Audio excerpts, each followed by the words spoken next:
Hi, I'm Michelle. I'm going to be the OTA that's working with you today. Do you go by Carissa? I go by Carissa. Okay, awesome. So do you know a little bit about occupational therapy or what occupational therapy is? I do. Okay, awesome. So today we are going to work on opening a combination lock so that we can help you, open your locker at school for both gym and, your regular locker to put your books and stuff in. So today we'll work on that for about 10 to 15 minutes. Does that sound okay? Yes. Okay. And don't be worried if you don't get it during this session. No worries. If you do, that's great. But if not, we can work on it some more next session. Okay. So I see you are getting ready to go to middle school. Do you have any hobbies or sports? I play volleyball. Oh, awesome. So opening this combination lock will definitely be helpful to put your gym equipment and, your sports equipment away. Yes. Okay, awesome. Okay. So the first thing we're going to do is I have this combination lock here.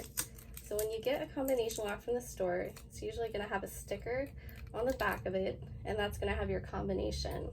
So the first thing you're going to want to do is to carefully take that sticker off, and then you're going to want to maybe stick it on an index card, that you can keep in your backpack or purse that you can keep for safekeeping, Okay. at least until you're able to memorize that combination. But even after, it's good to keep it in a spot just in case you forget that number. Okay.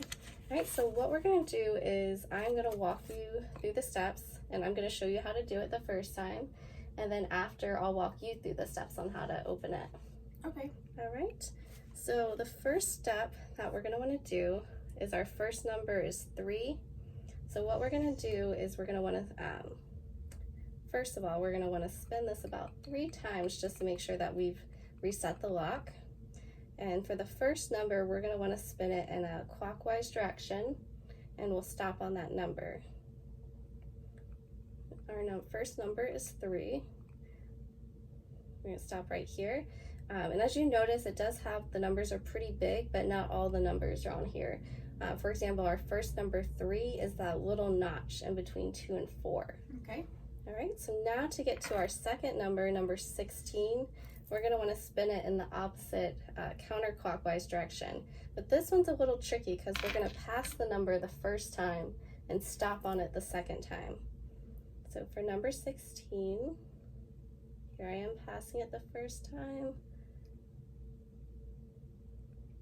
And then I'm going to stop right here the second. Okay.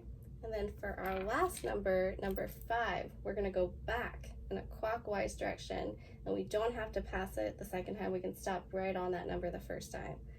So here I am in a clockwise direction, and that's going to be that little notch in between 4 and 6. Okay. And I'm just going to pull this up, and then it opens right up. Awesome. That Then- seemed pretty easy. Yeah, and then after you just put this, you push it down, and then you want to make sure, this is important, that you spin it 3 times so that you relock it so that nobody else can come along and open it. Okay. Can I try? Yep, so now I'm gonna walk you through the steps. So since I already reset it, you're gonna wanna spin it in a clockwise direction to the first number, number 3. Okay, perfect. That's that little notch between 2 and 4. So next we're gonna go to the second number, number 16. We're gonna spin in a counterclockwise direction, but remember, we're gonna pass it the first time and stop on it the second time. Perfect. Now for our last number, number 5, we're gonna wanna go back in a clockwise direction, and this one we don't have to pass twice. We can just stop on it the first time. Okay. Just that little notch between 4 and 6, perfect. Let's see how I did. Yay! Yay, awesome, you did a great job. Now remember, just to lock it, you're just gonna push it back down, and you wanna reset that lock, so just spin it a couple times. 3 times. Perfect, yep, 3 times, perfect.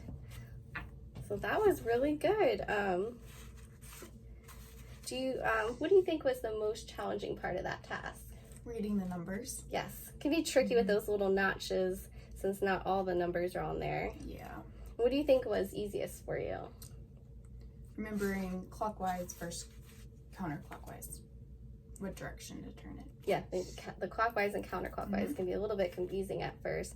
I feel like you did a really great job, especially with the notches in between the numbers, like number 5 in between 4 and 6.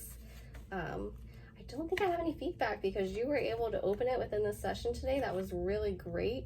I definitely think, your strength was, you just took your time, and I think that definitely helped. So for next session, I'd like to work on maybe memorizing that number. So like I said, in case, you don't have the card with you or you're in a hurry, you can open that lock pretty easily. Okay. Right, so we will meet together good. next week and we'll work on that. Thank you for taking the time to work with me today. I really enjoyed it. Thank you.